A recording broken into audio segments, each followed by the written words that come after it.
Hello बच्चों, कैसे हैं आप सभी। आई होप आप लोग अच्छे होंगे। जैसा कि आप सभी को पता है कि सुचिता साइंस पॉइंट इस चैनल के ऊपर आप सभी को सब्जेक्ट साइंस में क्लासेस 6, 7, 8 की वीडियोस देखने को मिलती है। हमने एक एक चैप्टर को पार्ट वाइज हमने समझाया है। अगर आप नए हैं इस चैनल पे तो प्लीज आप इस चैनल को सब्सक्राइब कर लीजिए जल्दी से, ताकि आने वाले नोटिफिकेशन आपको मिल सके। और जो कि हमने प्रीवियस चैप्टर जो किए हैं वो आप प्लेलिस्ट में जाइए, वहां पे आपको एक एक चैप्टर का एक एक पार्ट वाइज आपको देखने को मिलेगा। ओके बच्चों, इसी के साथ मैं बताना चाहती हूँ कि आज हम हमारा न्यू चैप्टर नंबर 7, जिसका नाम है हमारा transportation in animals and plants, ये स्टार्ट करने जा रहे हैं। बच्चों ये चैप्टर बायोलॉजी का है और बहुत ही अच्छा और इंटरेस्टिंग चैप्टर है। ठीक है, ये हमारी बॉडी से रिलेटेड चैप्टर है और इसके अंदर हम प्लांट्स के अंदर भी कैसे ट्रांसपोर्टेशन होता है वो भी हम देखेंगे। हाल फिलहाल जो है हमने एनिमल्स में कैसे होता है वो हम देखेंगे, ट्रांसपोर्टेशन क्या होता है वो हम देखेंगे। ठीक है, ये कितने टाइप्स का होता है वो भी हम देखेंगे। लेकिन इससे पहले कि हम बहुत कुछ देखें इस वीडियो के अंदर, आप प्लीज जल्दी से अपनी नोट कॉपी खोल के बैठिए और अपना पेन पेंसिल लेके बैठिए, ताकि जो भी मैं आपको यहाँ पे लिखवाऊंगी उसको आपको अपनी कॉपी के अंदर नोट डाउन करना है। और जल्दी से अपने फ्रेंड्स को शेयर कर दीजिए इस चैनल को कि हमारा न्यू चैप्टर स्टार्ट हो गया है। ठीक है बच्चों, तो इसी के साथ हम स्टार्ट करते हैं ट्रांसपोर्टेशन।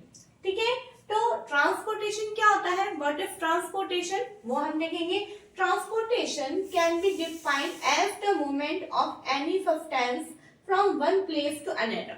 ट्रांसपोर्टेशन को हम एक ऐसे डिफाइन कर सकते हैं कि कोई भी सब्सटेंस है उसका एक जगह से दूसरी जगह पर उसका मूवमेंट होना ही क्या कहलाता है, ट्रांसपोर्टेशन कहलाता है। जैसे अपन देखते हैं कि हम आपने कभी हाईवे पे आप गए होंगे, ठीक है, आपको बहुत सारे ट्रक देखने को मिलते हैं। तो ट्रक का क्या काम है, वो बहुत सारे सामान को एक जगह से दूसरी जगह तक लेके जाते हैं, तो अपन उसको क्या बोलते हैं, ट्रांसपोर्ट। ठीक है, आनी बात समझ में। ऐसे ही हमारी बॉडी के अंदर भी बहुत सारी ऐसी चीजें होती हैं जिनका एक जगह से दूसरी जगह तक जाना बहुत ही इंपॉर्टेंट होता है। ठीक है, अब आगे देखिए, water, oxygen and nutrients required for all metabolic activities should be transported in the body of plants and animals.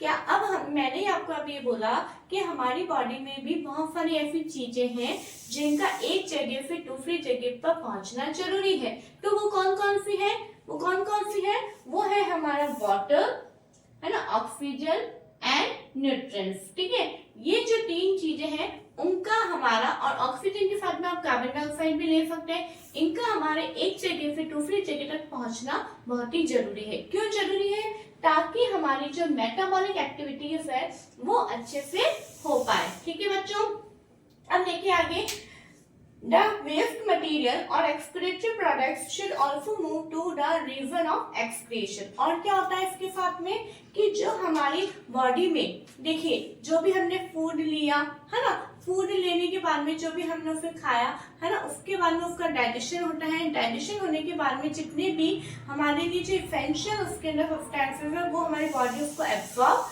कर लेती है। ठीक है, लेकिन उसके साथ में जो है हमारा जो वेस्ट प्रोडक्ट है, वेस्ट प्रोडक्ट को भी हमारी बॉडी से बाहर रिमूव करना है ना।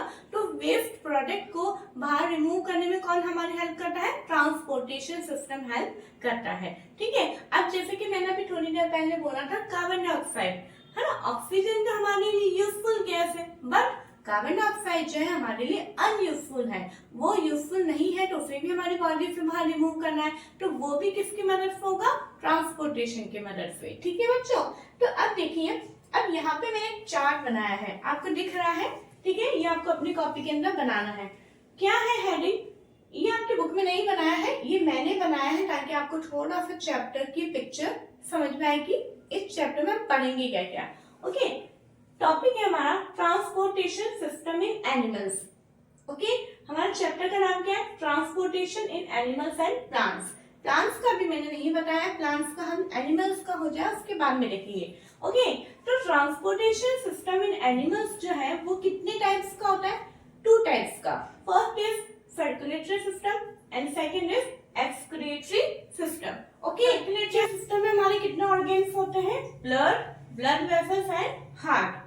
ओके, अब चीज समझनी होगी कि हमारा जो कोई भी सिस्टम होता है तो सिस्टम किससे मिलके बनता है, अलग अलग ऑर्गन से मिलके बनता है और इस पूरे को हम बोलते हैं ऑर्गन सिस्टम बोलते हैं। ठीक है, तो हमारा जो ब्लड है और ब्लड वेसल्स है और हार्ट है, ये तीनों मिलके क्या बना रही है, हमारी सर्कुलेटरी सिस्टम बना रही है। ठीक है, और अब देखिए मैंने इसको भी डिवाइड किया है। ब्लड जो है, ब्लड किन चीजों से मिलके बना है, हमारा RBC, WBC and platelets. Okay, blood हमारा किन से मिलके बना है, आरबीसी। अभी आरबीसी क्या होता है ये सारी चीजें हम डिटेल में पढ़ेंगे। अभी मैंने केवल एक चार्ट बनाया है ताकि आपको थोड़ा सा हिंट मिल सके कि हम इस चैप्टर में क्या पढ़ने जा रहे हैं, है ना।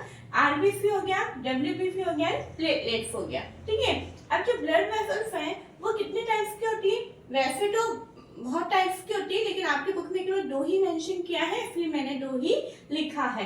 तो ब्लड वेसल्स जो है वो 2 टाइप्स की, आर्टरीज एंड वेन्स। ठीक है, ये भी आपसे क्वेश्चन पूछा जा सकता है। इस चार्ट में देखिए बच्चों बहुत सारे ऐसे छोटे छोटे क्वेश्चन छुपे हैं जो कि आपको बहुत हेल्प करेंगे, है ना। पूछा जा सकता है कि सर्कुलेटरी सिस्टम कितने ऑर्गन से मिलकर बना है और वो कौन कौन से, तो blood, blood vessel and heart. Circulatory system में कौन से ऑर्गन की मदद से ये होता है, तो हमारा आंसर होगा किडनी। ठीक है, आपसे पूछा जा सकता है कि ब्लड किन चीजों से मिलकर बना है, तो आरबीसी, डब्ल्यूबीसी एंड प्लेटलेट्स हमारा आंसर हो गया।